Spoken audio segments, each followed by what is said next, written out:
If you encountered a cult of lizard people preying on teenagers during South Korea's Mad Max era, what would you do? Look, there's a lot going on here. South Korea's been destroyed and left to fend for itself amongst the raiders, the cults, and the mad scientists running around with their daughter's torso in a suitcase pumping anti-death serum into military nutters and teens. Whether we actually want to survive this apocalypse is beside the point. We're already living in it, so let's try to stay alive and save the kid we've been protecting half her life. I'm going to break down the mistakes made, what you should do, and how to beat the lizard cult in Badland Hunters. In an experimental lab in Seoul, where it looks like they're dosing all the lizards with herpes, a mad scientist named Jisoo kills a fellow lab tech and rushes to the side of So Yeon, his dying daughter. He's invented some sort of serum that can completely heal her, but before he can dose her, a SWAT team enters. Apparently they picked Kill Your Coworker Day to stop Jisoo's human experimentation, which has already claimed the lives of at least 100 people. Well, 101. He tells the head officer that he's finally perfected his serum and has tested it on himself, before plunging a syringe of the stuff into his daughter's arm and taking a bullet to his shoulder as a reward. They're about to haul him away, leaving his kid to die, when the room begins to shake and they watch the mother of all earthquakes raze Seoul to the ground. 3 years later, Seoul has really embraced its Mad Max era, living in the rubble of the city during an extreme drought. They barter whatever they scavenge for whatever they need. They build a centralized water cleaning pump, and they learn the value of gold in a post-apocalyptic wasteland, which is nothing. Ji-won and Sun take up the vocation of hunting to feed the community.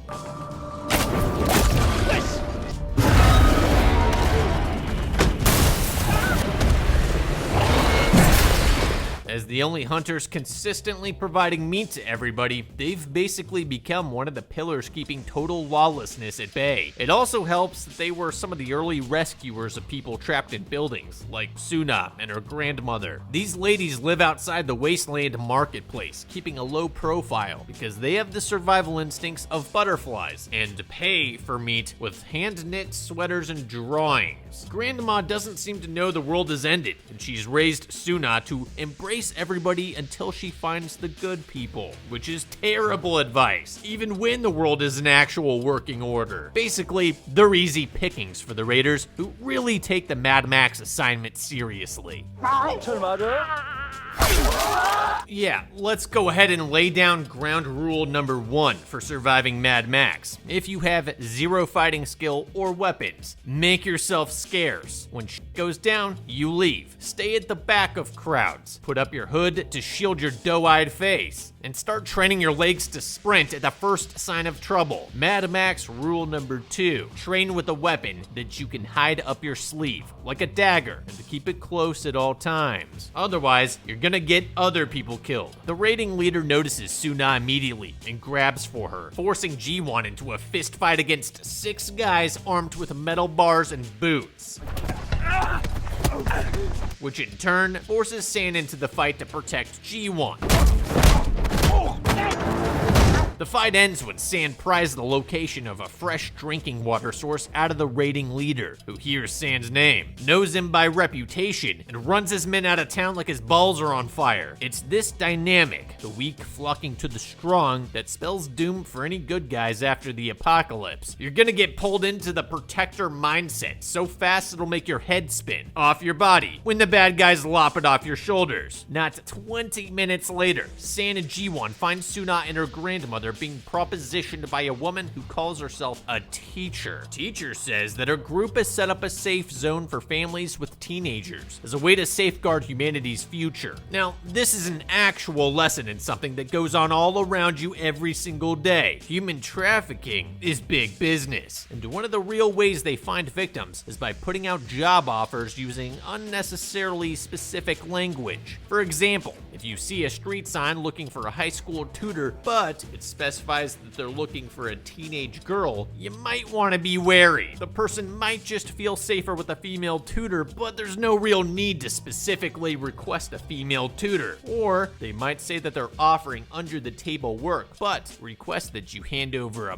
passport. If I were Suna, my first question to teacher would be, why only teenagers? No one in this apocalypse is selling birth control, so there would absolutely be children everywhere. Why aren't they being protected for humanity's future? Suna asks if San and Jiwon can come too, and teacher makes an excuse why they can't, which is another red flag. San asks how her community is protected. The teacher says that there's a military presence there, another red flag, especially since they don't have any military escorting them as they search for new community members. But like I said, these ladies are basically butterflies, and within 20 seconds, they're agreeing to go with these strangers to this promised Shangri-La. Why? Because they're dressed like an executive K-pop band? They travel with teacher's people through the night, connecting with another group of families before Suna's grandmother and another elderly man are separated from the group and executed. Jiwon and San happen to be nearby just in time to see grandma die. Lucky for them, even though the killers have guns, they can't aim for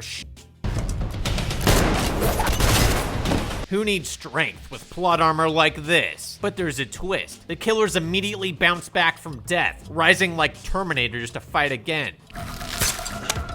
Jiwon traps one in a snare, but the guy just cuts off his own foot to free himself, while San impales the other. The fight ends when another third player named Yunho enters the game and cuts off the killer's head, inspiring San to do the same. She tells them that she was a sergeant when the city fell. Her team was in the air when it happened, and they were able to locate a single apartment complex that didn't fall. They took it over, fortified it, and discovered it sat on top of a freshwater aquifer. She says things were going smoothly until Mad Dr. Jisoo arrived and children began disappearing. She confronted him, only to discover that he had already administered doses of his anti-death serum to her entire squad, which makes them almost invincible and able to go without food or water for months. She escaped by fighting her way out and fled. Suna arrives to the apartment complex. Jisoo greets the new residents, supplies them with fresh water, and has them escorted to assigned apartments. Suna's the only one not to drink the water, saying she's saving it for when her grandmother gets there. She then learns that Jisoo places a huge incentive on families to produce smart children, rewarding them with extra food and a nicer apartment. Teacher tells the new residents that all kids are separated from their families and put into rigorous schooling on the 8th floor. She tells Suna that they've already spoken to her grandmother about it, which she doesn't believe. After they're separated, the adults are taken to the basement where they're put to work sanitizing the aquifer water. The kids are taken to a special classroom where Suna notices they all act like zombies. Some sort of surgery's been done behind their ears. There's not even an orientation into the crazy cult. Teacher's first lesson is about how Jisoo's research is helping humanity evolve its metabolic systems so that humans can survive for long stretches without water or food and can adapt to the world's changing climate. Sounds cool to me. When Suna asks why they're not doing this for everyone, she's told only qualified candidates are being saved. Jisoo even shows up to confirm that they're all special little petri dishes to him. They put food and water in front of them and demand they consume every last drop. Welcome to Nerd Explains TED Talk about how to build a cult. None of this is necessary. All they need is a wolf in sheep's clothing. These kids would willingly walk themselves to their own slaughter. A teen that acts normal, reassures newcomers, and gorges on food in front of them would lull kids into a false sense of security way faster than acting as creepy as humanly possible. Anyway, Suna's not winning any gold stars for me either. She openly glares at them, refuses to eat, and acts as confrontational as possible. She's only saved because they don't watch her the whole time. The easiest way to avoid all of this is obviously to be smart enough to recognize this community is too good to be true in the first place. The second easy way is to pretend to be interested so they don't fixate on you. Don't drink the water, obviously, but it's a lot easier to get away with stuff if you're flying under the radar. Back with San and Jiwon for whatever reason, maybe because it's been 3 seconds since there was a fight scene. They decide to head to the Raiders' super secret no girls allowed hangout where everyone's killing each other before they even arrive. When the head raider, Tiger, notices San is there, he calls a war timeout and redirects the fighting at him so we can see some more of San's slick skills. Don't get me wrong, the fighting's cool and Sans is a badass, but it feels a little like Zack Snyder wandering into the room for 20 minutes, throwing his around. San beats each man unconscious, asking for the apartment's location, but that doesn't make much sense considering Yunho came from there. But I digress. What they do get out of this is Tiger telling them the apartment accepts regular deliveries from raiders, so the easiest way to sneak in is during a delivery. Back in the apartment complex, Suna sneaks out of her room in an attempt to flee, and some of the parents cause a scene because they're not allowed to visit with their children. Sergeant Kwon summons Jisoo out of his lab to deal with it. Suna sneaks into the lab to snoop, discovering files that suggest the serum melds regenerative reptile DNA with human DNA. Yep, they're making lizard people, who require fewer resources to heal and regenerate after injury. The best time for the serum to be administered is when the patient is a teenager. Too young and it kills them. Too old and doses have to be re-administered routinely. Suna finds another girl she arrived with is attached to a strange medical device extracting something from her neck. Because this is a live-action cartoon, Jisoo confronts the angry parents and agrees to take them to their daughter, without warning them that he's running an experiment on her. Suna hides in storage while the parents freak the out. Jisoo rambles about this super important experiment without actually telling them what it is, and reveals he's been keeping his daughter quote unquote alive with his serum. He warns the parents in the limpest way possible not to touch their daughter or they risk killing her, which of course means they touch her and kill her immediately, and Jisoo kills them as punishment.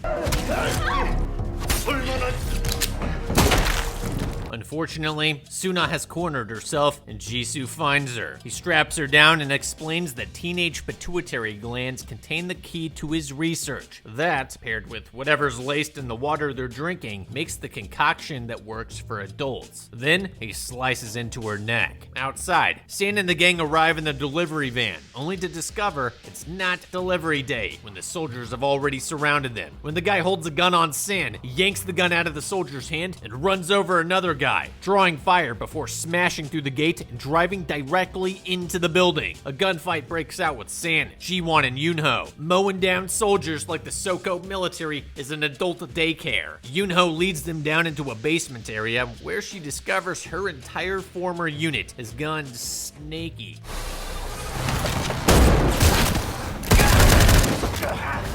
They dispatch the lot, and this is a great fight. This is also why we don't open cells until we know what's in them. Additional soldiers move in on the basement door, and San throws them a nice surprise party. Solid use of limited ammo, and they do one better by rearming from the supplies of the Fallen, which is always nice to see. Then, San goes old boy on new reinforcements as they arrive. San is a one-man decapitation army. It's Jackson Pollock with an AK. Yunho and Jiwon fight off external forces until they're backed into a stairwell, where Yunho cleverly lets Jiwon lead the soldiers higher up before hitting them when their backs are turned.